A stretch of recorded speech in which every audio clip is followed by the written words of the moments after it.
తానొకటి దలిస్తే దైవం ఇంకోటి దలిచింది అన్నట్టే అవుతున్నదట పాపం సీఎం రేవంత్ రెడ్డి పరిస్థితి. సీఎం సొంత ఇల్లున్న జూబ్లీహిల్స్ ఉప ఎన్నికలల్లా ఎన్నో ఆశలతోని ఎన్నో కలలతోని ఉంటే జూబ్లీహిల్స్ పబ్లిక్ జుట్టు పట్టి కూదిచ్చే పని చేయబోతున్నారట. అంటే బరాబర్ ఓడగొట్టబోతున్నారట. హాగో గట్లెట్లా జరుగుతుంది అంటే దానికి 5 కారణాలు ఉన్నాయట.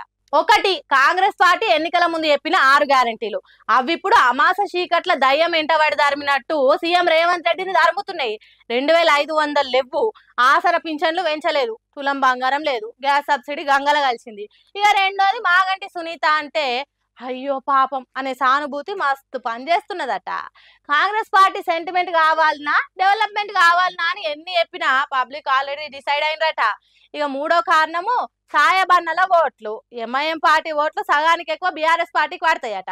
మొన్నటికి మొన్న హెచ్వైసి సల్మాన్ ఖాన్ బీఆర్ఎస్ పార్టీలో ఏరిండు. ఆటోలు నడిపే సాయబన్నలు గుండు గుర్త కారు గుర్తుకే ఓటేస్తారట. ఇక నాలుగో కారణం బీఆర్ఎస్ ప్రచారము, బాకీ కార్డులు వంచుడు, ఇంటింటికి తిరుగుడు, మాజీ మంత్రులను వాడకో ఇన్ఛార్జీలను పెట్టుడు, మహిళలను, చిన్న శ్రీశైలం యాదవ్ బాధితులను, హైదరాబాద్ బుల్డోజర్ల కింద ఇండ్లు పోగొట్టుకున్న వాళ్ళను, ఆటో డ్రైవర్లను అందరినీ కలుపుకుంటా గడప గడపకు తిరుగుకుంటా ప్రచారం జోరుదారుగా చేస్తున్నారు.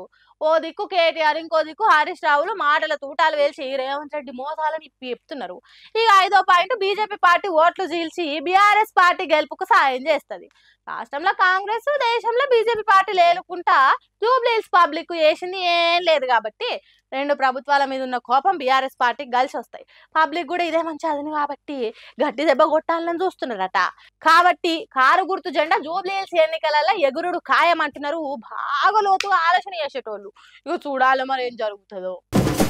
ఇగో గిది సర్కార్ను ఉపయోగించుకున్నాడు అంటే, ఇగో గిది రుబాబ్ చూపెట్టుడు అంటే, ఇగో గిది అధికారం నెత్తికెక్కితే కండ్లు కనిపించని తరం.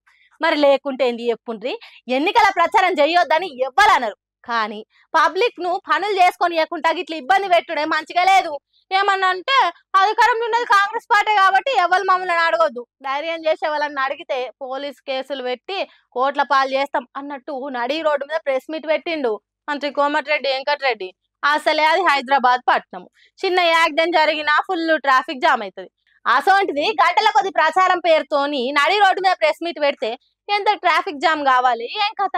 బండ్లు, కార్లు, బస్సులు, ట్రాలీలు, ఆటోలు అన్ని కిలోమీటర్ల కొద్ది జామ్ అయినాయి.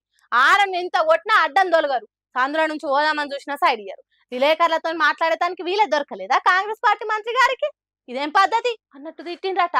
ట్రాఫిక్ ఇరుక్కున్న జనాలు ఓట్లేసి మా ఎమ్మెల్యే అభ్యర్థిని గెలిపించుండ్రి అని చెప్పేటోళ్ళు గిట్లా చేస్తే మా క్యాండిడేట్ ను గెలిపిస్తే ఇంతకంటే ఎక్కువ చేస్తారన్నట్టే కదా.